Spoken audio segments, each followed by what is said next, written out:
안녕하세요. 사랑하는 나그네교회 여러분, 그리고 하나님의 말씀을 기쁨으로 같이 읽어가는 그리스도의 형제 자매된 교우 여러분, 오늘 우리가 읽을 주의 말씀은 신명기 21장입니다. 앞서 우리는 고의가 없이 부지간에 살인한 자는 그 생명을 부지할 수 있도록 도피성을 마련해 주는 규례를 봤습니다. 그런데 고의로 살인한 자는 긍휼히 여기지 말고 그를 제거하라고 말씀하셨습니다. 자, 그런데 어떤 살인사건이 발생할 시신을 봤습니다. 그런데 누가 어떤 이유로 어떻게 이 사람을 살인하게 되었는지, 그 살인자를 밝힐 수 없는 경우는 어떻게 처리해야 될까요? 그것의 내용이 21장 1절부터 시작됩니다. 1절, 너의 하나님 여호와께서 너에게 주어 차지하게 하신 땅에서 피살된 시체가 들에 엎드러진 것을 발견하고 그 쳐 죽인 자가 누구인지 알지 못하거든. 살인자가 누구인지 모르는 거죠. 그러면 2절, 너희의 장로들과 재판장들은 나가서 그 피살된 곳에 사방에 있는 성읍의 원근을 잴 것이요. 그 지역으로부터 가장 가까운 성읍이 어떤 것인가를 측정한 다음 3절, 그 피살된 곳에서 제일 가까운 성읍의 장로들이 그 성읍에서 아직 부리지 아니하고 멍에를 매지 아니한 암송아지를 취하여, 그래서 이 모든 죄에 대한 속죄의 제사를 지는 책임을 지라, 이렇게 명령이 주어지고 있습니다. 왜 가장 가까운 성읍의 장로들이 이 일을 해야 되는 것일까? 그것은 하나님 정하신 원칙인데요. 성읍이 먼 데에서 어떤 알지 못하는 살인자가 이 사람을 죽였을 수도 있습니다. 그건 알지 우리가 모르는 거죠. 다만 그러한 누가 가장 가능성이 있는 것인가, 이걸 따져서 그 성읍이다 이렇게 말하는 것이 아니고 지리상으로 딱 결정을 해버렸습니다. 결국 가장 가까운 성읍의 사람들이 자기네 지경에서 가까운 지역의 살인사건, 미제의 살인사건, 이걸 발견했을 때 그를 돌보고 그런 일이 없도록 책임져야 한다, 이런 암시가 있는 수도 있는 거지만 사실 그것은 인간 사회에서 물리적으로 불가능하죠. 다만 하나님께서는 이와 같은 악한 일에 대해서 속죄의 행위가 있을 텐데 속죄의 책임을 누가 질 것이냐에 있어서 가장 지근거리에 있는 성읍에 그걸 하라라고 명하신 것입니다. 4절부터 보면 미결 살인 사건에 대한 대속의식의 절차가 기록되어 있어요. 그 성읍의 장로들이 물이 항상 흐르고 갈지도 않고 씨를 뿌릴 일도 없는 골짜기로 그 송아지를 끌고 가서 그 골짜기에서 그 송아지 목을 꺾을 것이요. 레위 자손 제사장들도 그리로 갈지니 그들은 내 하나님 여호와께서 택하사 자기를 섬기게 하시며 또 여호와의 이름을 축복하게 하신 자라. 레위에 대한 설명을 덧붙여서 레위 자손 제사장들도 같이 가야 될 이유를 말하고 있습니다. 제사장은 여호와께 택하신 자요, 하나님을 섬기도록 한 자요, 여호와 이름을 축복하게 하신 자이므로 그들이 가서 모든 소송과 모든 투쟁이 그들의 말대로 판결될 것이라. 그래서 피살된 곳에서 6절, 제일 가까운 성읍의 모든 장로들은 그 골짜기에서 목을 꺾은 암송아지 위에 손을 씻으며 말하기를, 자, 이렇게 얘기하는 거죠. 우리의 손이 이 손을 피 흘리지 않았습니다. 우리의 눈이 이것을 보지도 못하였나이다. 자신의 무죄를 송아지에게 손을 얹고 그 다음에 목을 꺾은 암송아지 위에 손을 얹고 자기들의 무죄를 하나님께 구하는 것입니다. 8절, 여호와여 주께서 속량하신 주의 백성 이스라엘을 사하시고 무죄한 피를 주의 백성 이스라엘 중에 머물러 두지 마옵소서. 그러니까 자신의 무죄를 고백하고 이와 같은 죄를 행한 자를 향한 그런 이 죄를 자한 자에 대한 피값을 물어야 할 터인데, 주께서 이 주의 백성은 속량하셔서 이스라엘을 사하셨지 않으셨습니까? 그러니까 이스라엘은 속량받은 자들인데 이 살인사건과 관련하여 죄의 피값을 이스라엘 중에 죄가 없음에도 불구하고 피값을 이스라엘 중에 머물러 두지 마옵소서. 다시 말하면 속죄의 은혜를 구하는 것입니다. 왜 그러냐면 피 흘린 죄가 사함을 받으리니 라고 말씀이 되어 있죠. 그래서 이와 같은 속죄의 은혜를 구한다면 말이죠. 9절에 너는 이와 같이 여호와께서 보시기에 정직한 일을 행하여 무지한 자의 피 흘린 죄를 너희 중에 제할지니라. 그래서 죽은 자의 무지한 피가 흘린 이 죄의 값을 우리 가운데서 속하여 주시기를 바라는 것이죠. 사실 누가 죽은지 모르지만 이스라엘 가운데 있는 일이니까 이스라엘 중에 이 무지한 자의 죽은 피의 값을 이렇게 치르는 일이 있어야 될 것인데, 그것을 위해서 이렇게 속죄의 은혜를 송아지 위에 손을 얹고, 암송아지 위에 손을 얹고 고백하며 회개하며 또 은혜를 구하며 이렇게 제사를 드리는 것입니다. 이렇게 하여 너는 이와 같이 여호와께서 9절에 여호와께서 보시기에 정직한 일을 행하여 무지한 자의 피 흘린 죄를 너희 중에 제할지니라 그랬으니까, 이 대속죄의 은혜를, 대리속죄 이 예식을 통해서 하나님께서 이스라엘에게 책임을 묻지 않겠다는 말씀으로 이어집니다. 10절부터는 주제가 좀 바뀌죠. 전쟁포로가 된 이방 여인과 혼인을 하고자 할 때는 어떻게 될 것이냐, 이제 그 얘기가 나옵니다. 10절, 네가 나가서 적군과 싸울 때에 너의 하나님 여호와께서 그들을 너의 손에 넘기심으로 네가 그들을 사로잡은 후에, 예컨대 이제 모압과 전쟁을 했어요. 암몬과 전쟁을 했습니다. 또 에돔과 전쟁을 했습니다. 근데 그 정복, 가나안 땅을 정복한 후에 말이죠, 이제 이스라엘 지경이 확정된 다음 옆으로는 에돔이요, 모압이요, 암몬이요, 이런 나라들이 다 있잖아요. 그런 나라가 이제 전쟁을 하게 될 거 아니에요. 그럴 경우에 11절, 네가 만일 그 포로 중에 아리따운 여자를 보고 그에게 연연하여 아내를 삼고자 하거든.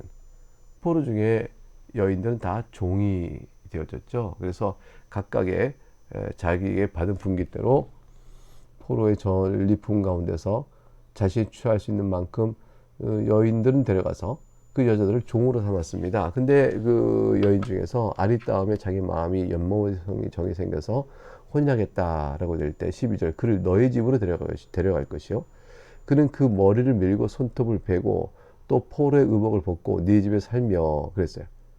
그러니까 아내로 삼고자 하는 그런 여자 포로는 너희 집으로 데려가 의식을 치릅니다. 머리를 밀게 합니다. 그리고 손톱을 뵙니다. 그 포로의 의복은 벗습니다. 그리고 같이 집에서 살며 그 부모를 위해 한 달 동안 애곡하도록 합니다. 이제 자기가 모든 조상을 떠나서 이스라엘에 들어오는 자가 되고 포로가 되었고, 이제 자기가 전에 부모 밑에서, 친정 부모 밑에서 했던 모든 것을 다 버려버린 것이죠. 애곡하는 것은 내가 이제 인간적 정리에 따라 친정집을 떠나가서 이스라엘에 편입돼 갑니다 라는 구연의 관계를 끊어내는 눈물이고요. 그리고 또한 자신이 이전에 이스라엘 이방인으로서 행했던 모든 악한 요소들을 다 버려버리는 절차고요. 그리고 새로운 이스라엘의 공동체에 내가 가입됩니다 라는 과정상에 한 달간의 기간을 두고 눈물을 애곡하도록 했습니다. 13절, 그런 후에 그 여인을 취하는 겁니다. 13절에 네가 그에게로 들어가서 그의 남편이 되고 그는 너의 아내가 될 것이요. 그래서 14절, 그 후에 네가 그를 기뻐하지 아니하거든 그의 마음대로 가게 하고 결코 돈을 받고 팔지 말지니라. 네가 그를 욕보였은즉 종으로 여기지 말지니라. 이렇게 됐습니다. 그래서 일단 아내로 삼은 후에는 종처럼 대하지 못했습니다. 종이라면 돈을 받고 팔 수 있는 것이죠. 그러나 아내로 삼고자 하여 그녀를 욕보였은즉 만일 마음이 바뀌어 기뻐하지 않으면 그 여인이 스스로 자유롭게 갈 수 있도록 할 것이지 종으로 여기면 안 됩니다. 종처럼 뭐 팔거나 그러면 안 되도록 되어 있습니다. 이제 15절 보면 장자권의 보장에 대한 규례가 나오는데, 이것은 뭐 우리가 읽으면 바로 그 뜻을 이해할 수 있습니다. 15절, 어떤 사람이 두 아내를 두었는데 하나는 사랑을 받고 하나는 미움을 받다가 그 사랑받은 자와 미움받은 자 둘 다 아들을 낳았다 치자 하자. 그 미움을 받은 자의 아들인데 장자인 거예요. 장자의 유업이 있잖아요.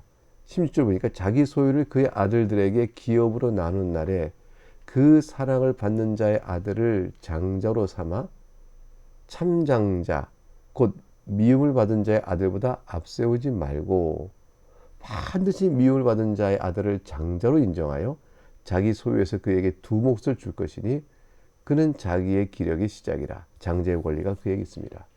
장자권의 권리를 맏아들이 갖는 이 하나님이 정하신 원칙이 자신이 사사로이 더 사랑하는 아들이라는 것보다 우선적인 거예요.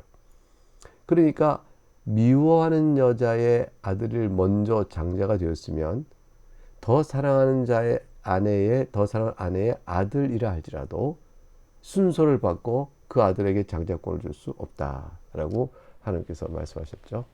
누가 장자인 것은 태어난 하나님 주신 생명의 순서에 따라 정해지는 바고, 누굴 더 좋아하느냐 그것은 그때 내 마음에 따라 된 것이니까 나의 주관적 마음이 하나님께서 세우신 객관적인 질서를 뒤엎을 수는 없는 겁니다.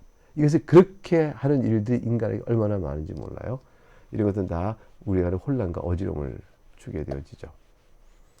이제 18절부터 21절은 불효자의 경우에 대한 처벌의 규례가 나옵니다.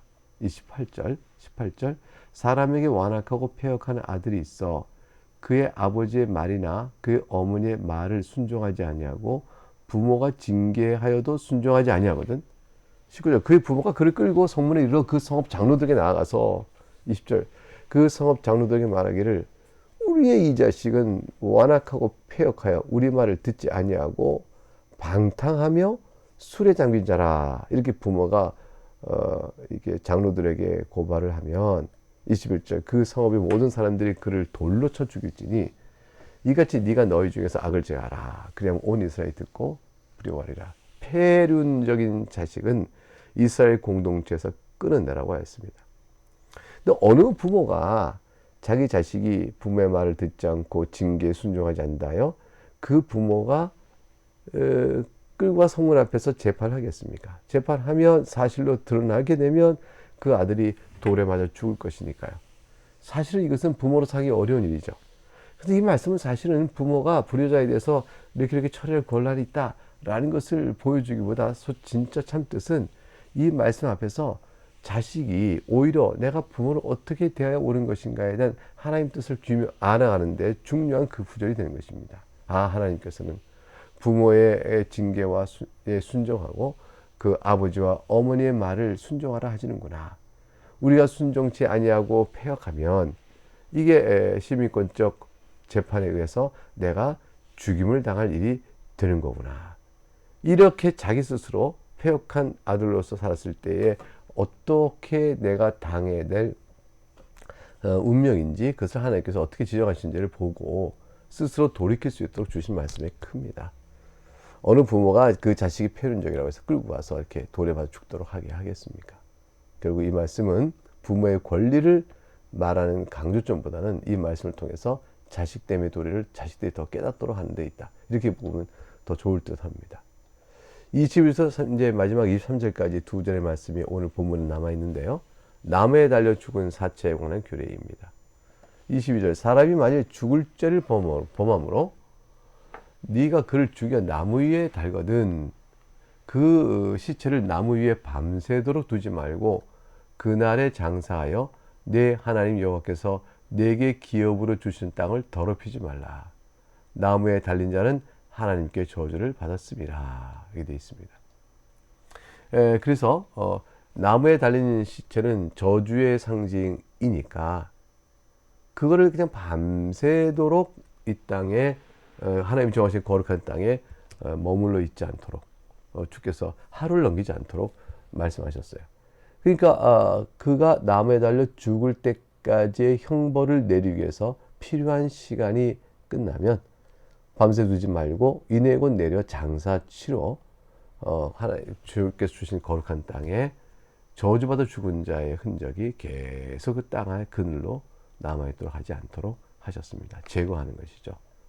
그래서 하나님의 저주를 받은 자는 죽어서도 주의 거룩한 땅에 오랫동안 머물지 않도록 하나님이 말씀하신 것이라. 죽은 자도 하물며 그러거늘 산자 가운데 거룩지 않은 자가 하나님 나라 그 거룩한 땅에 얼마나 있을 수 있겠습니까? 그러므로 죽은 자를 생각하라.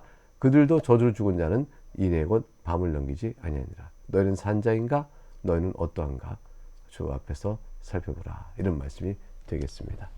네, 오늘 여기까지 21장 말씀을 읽었습니다. 감사합니다.